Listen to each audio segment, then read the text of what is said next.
I was unusual. I was unique. I was special. I was appreciated.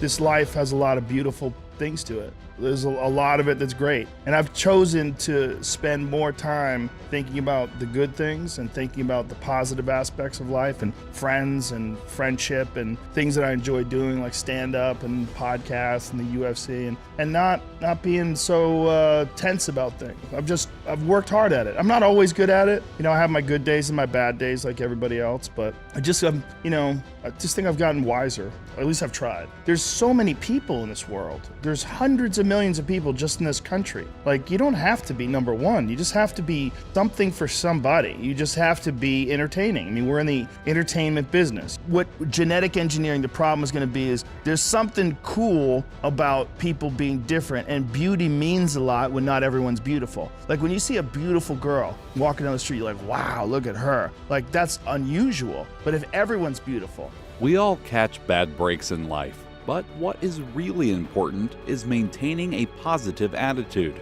Avoid letting yourself slip into a negative mindset, not only for yourself, but for everyone around you as well. Be an inspiration and force yourself to do the things you may not want to do, as long as they make you into a better, more motivated person. It does require discipline and focus to get there. Make yourself mentally strong and create a routine for the things you need to get done. Stick to it and don't accept any other option. As you forge this path, don't forget to stop and smell the roses along the way. A big part of staying positive is learning to recognize the beauty around you and to enjoy it.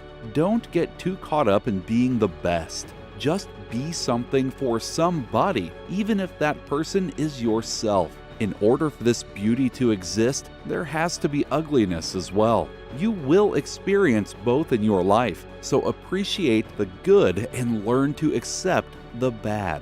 There are enough people in the world who are deeply unsatisfied with their lives. When you experience hardships and failures, use them as a learning experience so that the next time you won't make the same mistakes. Failure can only make you a stronger person. Keep working at the things you may still be struggling with. Not only will you become better with practice, but it will help you succeed in every other aspect of your life as well. I don't know about that. Some of them maybe, but I think some of them just don't have discipline. There's an issue with that as well. There's also an issue with momentum. You're not used to doing it. It's not a part of your life. It's not something that you're accustomed to pushing yourself. I just didn't feel like I had the energy, and I just forced myself. And I think there's very few people out there that know how to force themselves. That's a learned skill. That kind of discipline and focus. You have to have like real rigid requirements of yourself where you don't allow yourself to back out of things and you don't allow yourself to slack off. And I don't think people put those kind of requirements on themselves as if it is a daily principle of life, like what you must get done. And if you did that, I think you'd be healthier and happier, and your body would perform more smoothly. And if you require your body to do things like that, I think it rises to the occasion. There are very few people that have that kind of discipline. So because of that, they come up with excuses. And excuses are a giant part of the problem. It's not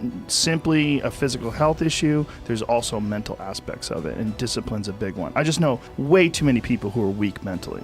I mean, everybody's different. Everybody's similar, but everybody's different. And your attitude has a giant effect, not just on your life, but on other people's lives around you. That's the other thing about it. Those I can't catch a break guys, I can't be around those guys. I don't buy it, because everybody has bad break. But you know what I did? I stayed up and I thought through it. There's no other way to do it. And I've had a bunch of shitty breaks. Everybody has. But you got to realize when you have those shitty breaks what that is. It's an opportunity for you to reassess, reboot, get better, figure out another way, find another way through. It's just little challenges. And the people that look at those challenges and go, why do I always have these challenges? They're cancer. Those people are dangerous to be around. They will rob you of your enthusiasm. They don't give you any fuel. They're the opposite of fuel. Like the fuel people, my friend Jocko, every morning I'll check his Instagram page, 4:30, shows a picture of his watch, get after it. He's out there working out 4:30 in the morning because he doesn't want to. And that's how you do it. You go and get after it. You don't make any excuses. And those kind of guys are fuel. But those I can't catch a break guys, they're the opposite of fuel. They're just pissing on your fire. They're no fun.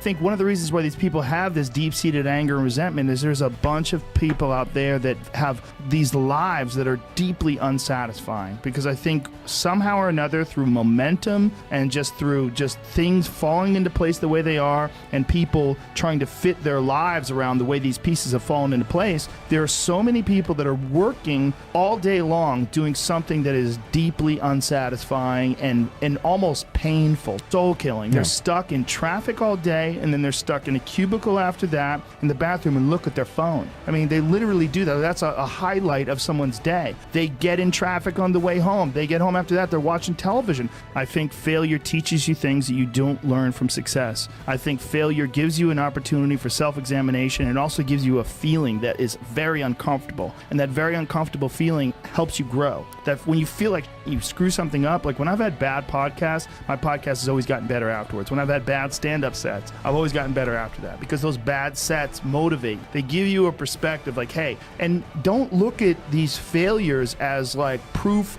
that you suck. Look at them as opportunities for growth. Look at them as opportunities to be motivated to do better.